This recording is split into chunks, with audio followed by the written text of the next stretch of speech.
We're trying a new layout for this video and I have no idea how it's gonna go. Let's see. Hey y'all, my name is Nat. I hope you're having a terrific day today, and for this video we are going to be doing a 5x5 Greek Retellings edition. Before we get into anything bookish, however, make sure to hit like and subscribe down below, as well as tell me in the comments what is your favorite Greek retelling and why is it Percy Jackson? Like I said, this is another round of my 5x5. If you're new here, this is my series in which I am trying to find 5-star reads in a single video with some kind of a theme connecting them. I have not succeeded thus far, but I will put a link to the playlist right over here with my previous attempts. As I mentioned, this time around, the underlying connection is Greek retellings. That's because I am going to be traveling to Greece roughly around the time this video comes out, and I am so excited. Greek mythology has been a big passion of mine for years now, and I've always wanted the excuse to read more stories based on these myths, and I'm finally taking the time to do it. Like I mentioned at the beginning, I am going to be trying a new layout rather than doing all of the summaries and then all of the reviews. Instead, this time around, I will give you a summary and then you will have a 50% update with an estimated rating, followed by a final update and an actual rating, and then the next summary. So jumping right in, the first book is A Touch of Darkness by Scarlett St. Clair. This is a fantasy romance book between Hades and Persephone, in which they are falling in love in a contemporary setting where the gods are actually treated as more like celebrities. Persephone is relatively unknown and her mother has tried to keep her as far from the gods as possible, but of course she ends up going to Hades' nightclub one time and then somehow they end up meeting and trying to fall in love, I guess. Let's just jump right in. Hey y'all, so I have hit the finishing point with A Touch of Darkness because I have actually decided to DNF it. Yeah.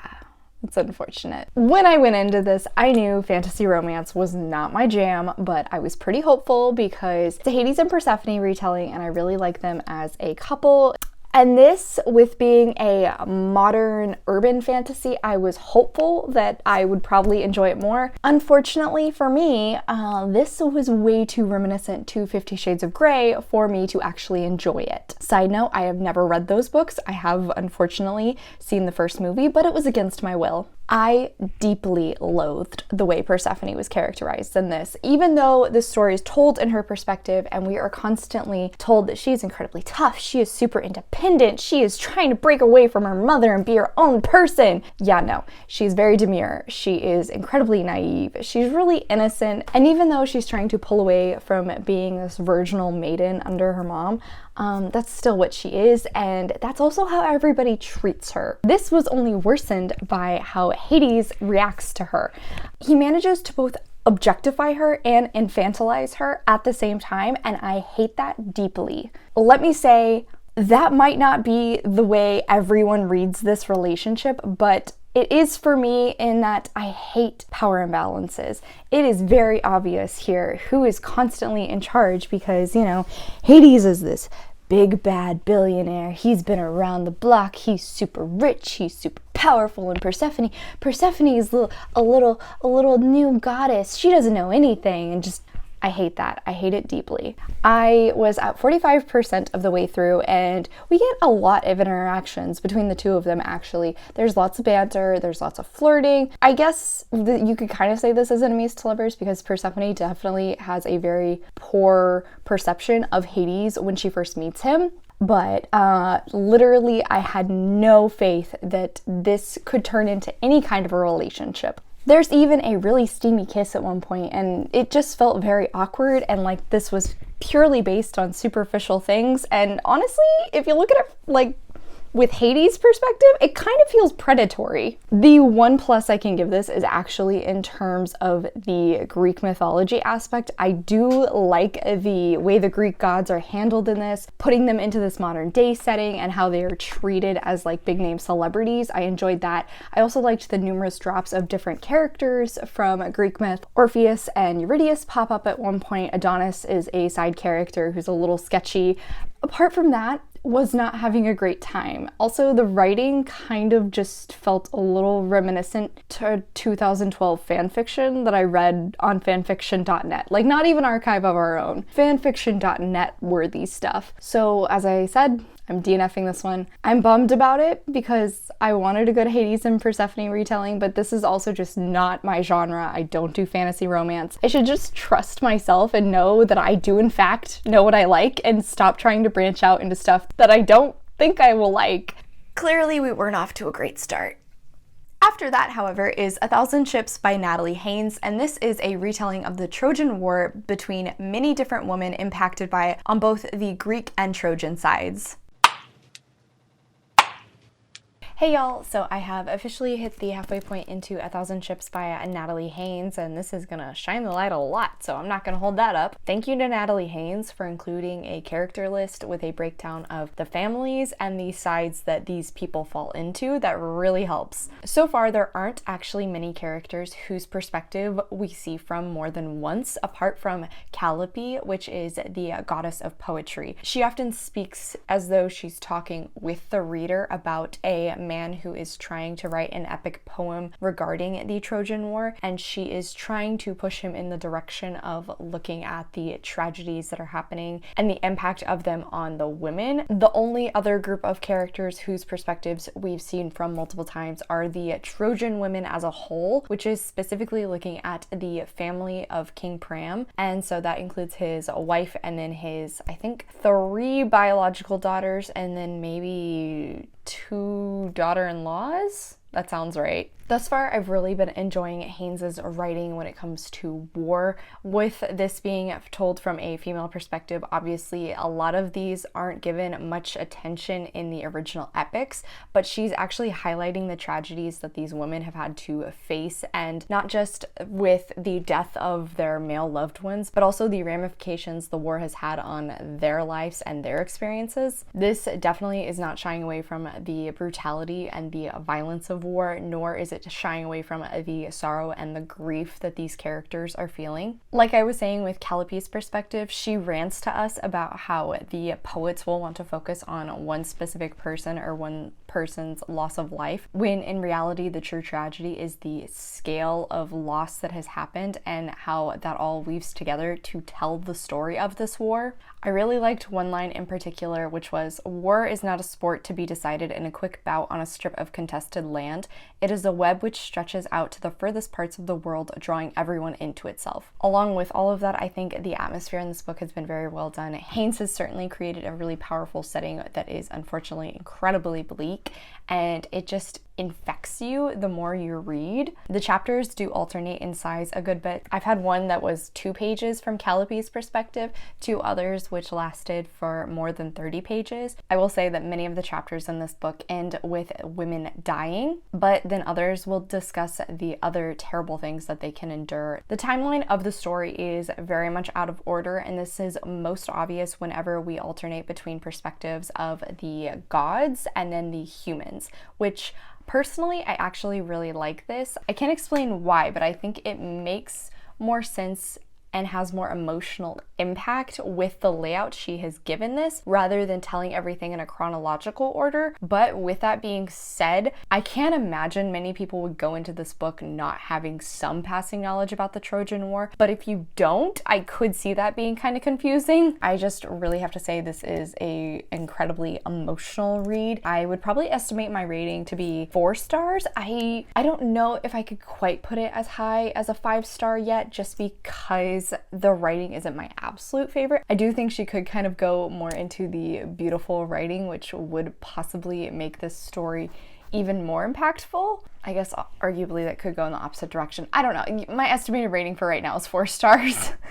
Hey guys, so I have officially finished out 1,000 Ships by Natalie Haynes, and if I'm being completely honest, I didn't have too many new feelings in the second half of this book, but I do think that Haynes's layout of these stories, since they are given to us in a non-linear format, instead she gave them to us in terms of what was the least traumatizing to the most traumatizing, because I can definitely say in the latter half of this book I got a lot closer to crying, in particular for those chapters which were a lot longer, and specifically we're looking at the fates of the Trojan woman, who we had previously been looking at as a group perspective, and then they eventually got their own individual stories. Those were hardcore. Those were tough to swallow.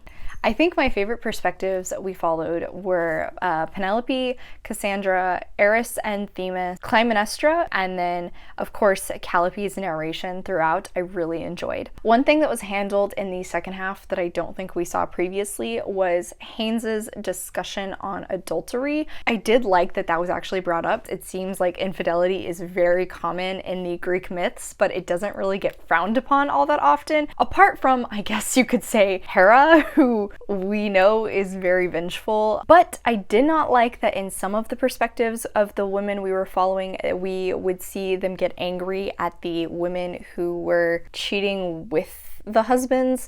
Part of me did not like this because in one situation, it literally was not that girl's choice. She was not there of her own volition. But in another, I just felt like it was leaning too close to slut shaming, which, while I do think that makes sense for the time period of this story, I didn't like it since this is supposed to be a feminist retelling. I just think it felt a little out of place. The underlying plot that ties all of these stories together, clearly the Trojan War, did keep me very invested, but I do think in the latter half of the book, it started to feel more and more like a collection of short stories, which had a underlying theme and less so like a cohesive novel. I just felt as though some of the chapters were really separate from others, particularly the earlier chapters of women who ended up dying at the very end of their section, where we ended up never seeing them again, so it just seemed very segmented off. I remember the Amazon warrior,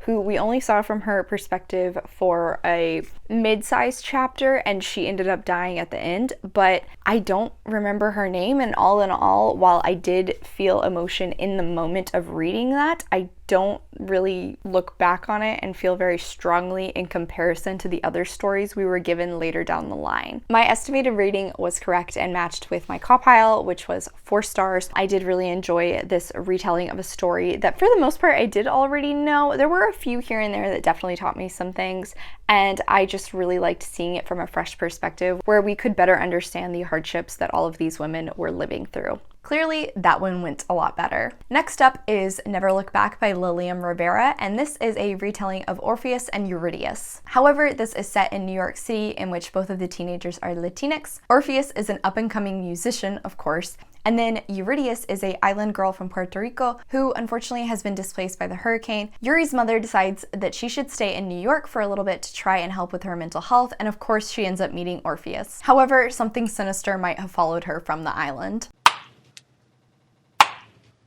Hey guys, so I have not quite hit officially 50% into Never Look Back, but I am pretty darn close, so I just figured I'd take the time to go ahead and update this. From the summary, I knew that there was some kind of a evil entity within Yuri that has been following her around that she blames for the hurricane that hit Puerto Rico. I didn't know what it actually was. Is it like a demon? Is it a spirit?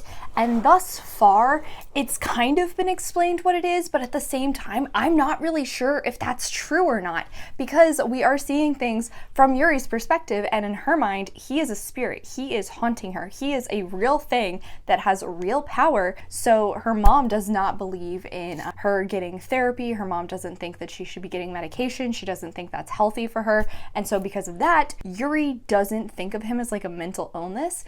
So I don't know if we're supposed to think of him as a mental illness or if we're supposed to agree with Yuri. Like, I have no idea. I'm so curious though. Though, like I just mentioned, Yuri's mom does not believe in therapy or getting her daughter medication for her mental health. I don't think the author is purposefully trying to vilify therapy and medicine when it comes to mental illness, but it does kind of come across that way. Apart from that though, I do really enjoy that this is alternating perspectives between Yuri and 𝗖cie. I like that the author changed it to being more appropriate music for the time and place that the story is set in. I've really enjoyed what we've seen from both our characters so far. I think they both have a lot of depth. They have a lot of things that are connecting them, and because of that, I'm really engaged whenever they are interacting, and I am pretty invested in them eventually becoming a couple. 𝗖cie, he is just so enamored with Yuri, and he doesn't even really know why, but he wants to get to know her, and I really love that he actually acknowledges she's her own individual. He shouldn't just be trying to make himself look like a good guy so she will want him romantically. He should acknowledge the fact that she's her own person who can make her own decisions.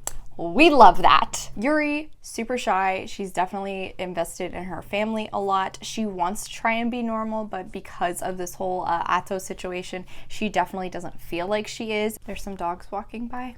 You made me lose my train of thought. In terms of the Greek retelling aspect, I do now know who 𝗖cie is. I don't think I want to actually say in this just because it does feel a little spoilery. I think it kind of loses some of the impact if you do know that going in. But I really appreciate how the author is utilizing him in this book in terms of the mythology, because 𝗖cie is not a direct character to somebody else within the Eurydice and Orpheus myth, but he also is. I think this is like the perfect kind of YA romance story to get you into Greek mythology, particularly around a story that doesn't get the most attention anymore. Across the board, I'm really enjoying this. Estimated rating, I think I'm gonna go with like 4 stars for right now because I'm having a good time. I actually am really enjoying this book. It's not my usual cup of tea because it's kind of like a YA romance. Hey guys, so I have officially finished out Never Look Back by Lilium Rivera, and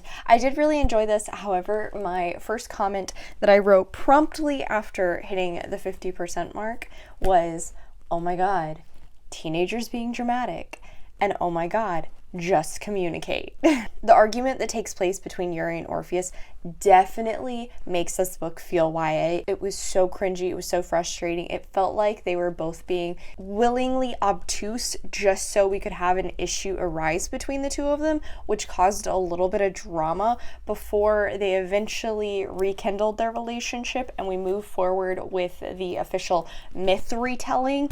I don't know, I just felt like it was unnecessary in the end. Honestly, I think that little section could have just been completely removed. While we're speaking about YA book cliches, this also had the line, "released a breath she didn't know she was holding." Didn't know we were still writing that this many years later. Once we get into the real meat of the story, the real lead up to the actual myth retelling aspect of this, I really liked that the author started to give us shorter chapters because we're alternating perspectives between Yuri and 𝗖cie. Doing this allowed to maintain that really fast-paced movement and the suspense that was building in, I believe it was Yuri's perspective, but it starts to bleed into 𝗖ci's as well. She also writes very short, quick sentences, which I do on one hand think helped to keep that anxiety-ridden feeling, but at the same time it felt a little stilted and it kind of took me out of the moment because it was like very repetitive. Every sentence had the same structure. As I've mentioned, the very end of this book is definitely focusing on the actual retelling of the myth. I did really enjoy it. I really liked how she handled this. We finally get a official reveal as to who 𝗖cie is. I like that he was kind of a mix between the embodiment of Yuri's anxiety along with almost like a abusive ex-significant other. It was a very interesting way of characterizing who he played within the story. Good on Lilium Rivera for doing that because it managed to make the story stay true to the myth, but at the same time felt different enough that it didn't seem like just any other Orpheus Eurydice retelling. My last 2 little notes that I am going to say, which are positives, and I could see influencing other people to want to try and pick this up, but I'm not going to go into any specifics at all. I'm literally just going to say the single point because I don't want to ruin anything. I really enjoyed the empowerment of Yuri and how the myth retelling was done, and then by the end of the book, I really appreciated that Yuri finally got some actual treatment for her mental health. In the end, this book definitely reminded me of a lot of those tragic teenage rom-coms that were really popular when I was in high school. At that time, it was a lot of the sick fix stories, and while this isn't that, it definitely had that nostalgic feeling for me. So I'm pretty sure if I had read this when I was in high school, I would have absolutely loved it. I definitely think that probably played a bit of a factor in my rating on this. I think my estimated rating was correct and I am going to go with 4 stars. If this had been written with more of an adult audience in mind, I think I would have absolutely fallen in love with it. Alright, so we're starting a little bit of a streak. Next is a book I had been highly anticipating after it had been likened to 𝗖cie many times, and that is Ariadne by Jennifer Saint. Ariadne is most known as the sister of the Minotaur, and she fell in love with Perseus but was of course betrayed. This story is following Ariadne's life through her own eyes, but also that of her little sister Phaedra and the tragedy that ends up befalling both of them. Hey y'all, so I am over halfway into Ariadne by Jennifer Saint now, and while I was expecting to really enjoy this one, I will admit it's taken me a little bit of time to get into it. I do appreciate the fact that Saint explains the background of where the Minotaur came from, the Minotaur's family. We get to know Ariadne as well as her little sister Phaedra. There are some additional myths that definitely are tied into this story as well and do get name dropped. There's King Midas, Daedalus. I don't know if I'm pronouncing that correctly, but he is Icarus's father, and he was the man who built the maze that the Minotaur was trapped inside of. Thank you to Percy Jackson for teaching me about that one. All in all though, definitely the strongest characters thus far are 100% Ariadne and Phaedra. I'm honestly not really won over by Ariadne yet. Her characterization is pretty naive, demure, but at the same time, she's also like very aware of the situation her family is in whenever we first meet her. So it feels a little odd that she has this much experience and then at the same time she is so naive to fall for Theseus's tricks. It just feels a little inauthentic, but I will say whenever we hit the point where Theseus abandons her, the emotion in that section was so powerful. I was really impressed with the writing. And then we end up meeting Dionysus. He is a god that I don't think gets a lot of attention in at least the pieces of media I have consumed, but I do appreciate Saint has actually given us how he was born, his entire background, and she's even told us a few stories in the time that Dionysus spends with Ariadne, and I really appreciated that. It was educational while also being entertaining and getting me more engaged into the character, which means I'm more invested in his relationship and dynamic with Ariadne. On the opposite side with Phaedra, while she was a little annoying in the beginning, to be fair, she was a 13-year-old. However, I do actually like her quite a bit. She's pretty sassy, she's smart for her age, she's not as naive to Theseus's charm, and by this point in the story, we're actually seeing her engage in some political manipulation, I guess is how I could say it, and I'm really enjoying that part. So in terms of plot, I definitely think it is stronger in Phaedra's section, but it is still very slow moving across the board. Saint is really taking the time to develop and build out both of these characters. The writing's very engaging, and I do think Saint has some really powerful lines that she drops occasionally. One thing that doesn't directly tie in with the plot, but I do think it showcases that this is more of a feminist retelling, is that Ariadne actually looks up to Medusa. Saint actually gave the full context of Medusa's story. One thing I will say though is thus far, given that this book is named after Ariadne, Ariadne's character is usually being pushed to do things by men. Like all of her actions, all of her motivation feels like it's revolving around the men in her life, in comparison to Phaedra, who honestly, Phaedra's storyline is more of the feminist taking her power. That's not a major complaint, just kind of an odd observation. Thus far, I think as for a estimated rating, I want to say 3.5 stars because slow start, and I'm not totally invested in Ariadne's perspective. Hey guys, so I have officially finished out Ariadne, and I did enjoy this. The second half of this is still very slow moving. I do think there were some time jumps that happened because, yeah, there had to be time jumps that progressed the story forward a little bit, so keep that in mind when it comes to pacing. The writing overall continued to be my favorite aspect of this story. I think there's just so much emotion throughout it, and that's what's really impressive. The juxtaposition we see between both of these characters and the roles they play, even though they are both in very similar situations. I don't think I mentioned in the first half that the setting in this is so beautifully created. It did definitely feel reminiscent to 𝗖cie in that aspect of the story, and I loved it. When there are scenes which are very eventful in comparison to the rest of the book. I think Saint does a phenomenal job of creating a picture for you so you can really visualize everything that is happening and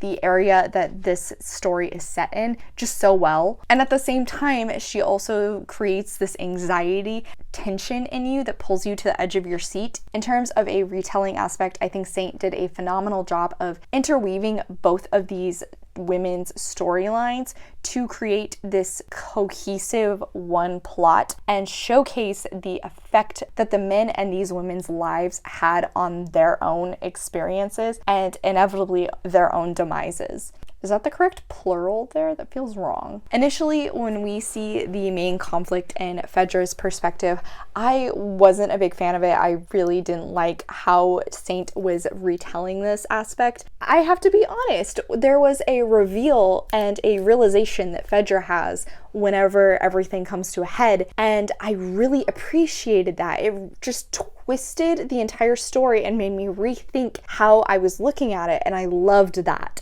Did grow to enjoy Ariadne's perspective more. I still wasn't the biggest fan of the fact. All in all, it really felt like she never took her power into her own hands. Even when she became aware of that fact, it still felt like she was a very passive observer in her own life. She just felt more like a victim of consequences. In terms of tone and theme, I think this book was very similar to A Thousand Ships, which I read earlier, and I definitely would say if you have read one of these and enjoyed them, you will likely enjoy the other. I do think that I ended up enjoying this book by the end a little bit more than I thought I was going to. Pretty sure I estimated 3.5 stars, but I do think this turned out to be more of a 4 stars, so I definitely would recommend it. Okay, so 3 4 stars back to back, doing pretty well, but unfortunately not a 5 yet. Hopefully we will luck out with this last one, Mythos by Stephen Fry. Calling this one a retelling is a bit of a stretch, but it is a collection of all the Greek myths put together, told by Stephen Fry. That's all you need to know. That's all I wanted to know going into it.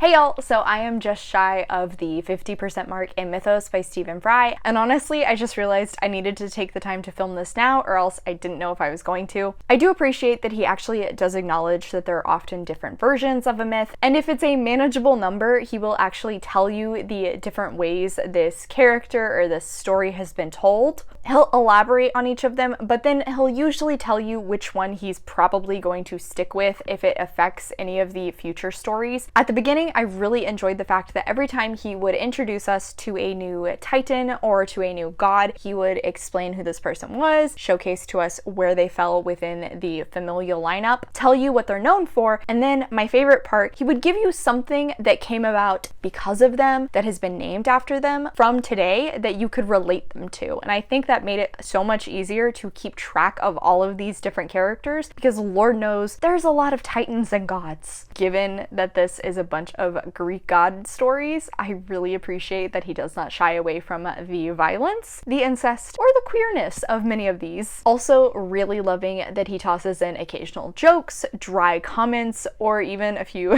more dirty double entendres here and there. I think all of those just help this from becoming too bogged down and educational, but at the same time, I'm really impressed with the tone throughout all of these stories, and since I'm listening to the audiobook of this one, Stephen Fry's voice also pairs so perfectly with it, so it doesn't feel like you're getting a lecture about all of these different gods, you're simply listening to a story, and it manages to be educational while also still maintaining your attention and entertain you. Obviously, you can't really talk about this book in terms of a main plot, not really even characters, because especially given who the main characters of these stories are, I feel like everybody kind of has a basis expectation of them. I think Fry's done a really great job of going off those expectations while at the same time expanding upon them. Thus far, I have no real complaints at all. I think my only complaint is the fact that I don't own this book. I would love to have a copy. It's so beautiful. I am having such a fantastic time reading it. Would I put my estimated rating at 5 stars? No, because anytime I do that, it turns out terribly, but I definitely am gonna put it at an estimated 4 stars because I'm really loving this, and I don't think this is gonna go down. I would be incredibly shocked if this gets anything less than 4 stars. Hey y'all, so I've officially finished out the last book, Mythos, and oh my gosh, can I just say I loved this. This was like the most hilarious lecture I've ever attended. I think that's like the best descriptor I can give this book. So like I said in my previous update, this book mostly focuses on all stories revolving around the gods. However, I will say towards the end of it, it did start to dive into more of the stories in which the gods are interacting with humans, since humans are becoming a more prevalent group as the stories progress forward in time. But even with that, the major elements of the stories are often the gods themselves. I was really so impressed with Stephen Fry's writing. Like I mentioned previously, I loved how every time he introduced a god, he would relate them to something in our current time so we could understand what came from them. However, in the second half, when he started diving into more well-known and very popular stories, I really liked that he would actually reference other stories that these original myths influenced. And again, I think that showcases he knew his audience and was trying to make this a easily digestible book in which any person who has any knowledge about the gods can read this, follow along, and actually enjoy it. I also thought it was very funny that the further in we got, the more he would highlight the similarities that many of these stories had with one another. Obviously, he did go through and pick and choose which stories he wanted to gather together into this book. So it makes sense that he had the opportunity to highlight the ones that were very similar, but I thought it was very entertaining that he was willing to point this out. Specifically, one I can remember that came up quite often was a human that was lauded as absolutely the most beautiful man you had ever seen. There had to have been 5 different most beautiful men you'd ever seen who were eventually wronged by the gods, often with their looks being the major catalyst for whatever ended up happening. By the end of this book, I think I was most impressed with the fact that he covered so many stories, and yet he still gave each of them the respect they deserved. He really was able to dive into all of them, even if that did mean he didn't cover the whole range of myths that are out there, but to be fair, that would be a lot. Like I said earlier, I just loved Fry's writing. I think his voice just really shined through in this book, and I really loved in the afterword that he highlighted his own experience with the Greek myths, how he came to be fascinated by them, which then influenced him to create this series, because this is actually the first in a series. I think the next one is Heroes. I think his comedy style was just incredibly clever. It paired so perfectly with the ridiculousness in many of these stories. Like I said, this is the most hilarious lecture I've ever attended, especially listening to the audiobook. If you are an audiobook reader, I really recommend this one. It was just so perfect. I had such a fun time with it. I couldn't really put this into 𝗁pile because of the way these stories are told. However, my actual rating ended up being 5 stars. Thank God we at least got one of them. I loved this so much. I thought it was so well done. Definitely want to get a physical copy of it so badly. Putting that on my Amazon wish list. So educational, so witty, so hilarious. Highly recommend this one. Okay, so not a full 5/5, but at least I did have 1 5-star read. Thankfully, for the most part, I had a lot of fun reading all of these books across the board, and I definitely expanded my knowledge of the Greek myths. Hopefully now I might finally dive into the Heroes of Olympus series by Rick Riordan, because I've been meaning to do that for more than a year. If you have any suggestions for a 5/5 theme you would like to see in the future, please leave me a comment down below. As usual, thank you so much for coming to my channel. I really appreciate it. Make sure to hit like and subscribe down below. I have all my socials linked in the description if you're interested in keeping up with what I am reading. I come out with videos on Monday and Friday, but until then, I hope you continue to have a terrific day. Love you, bye!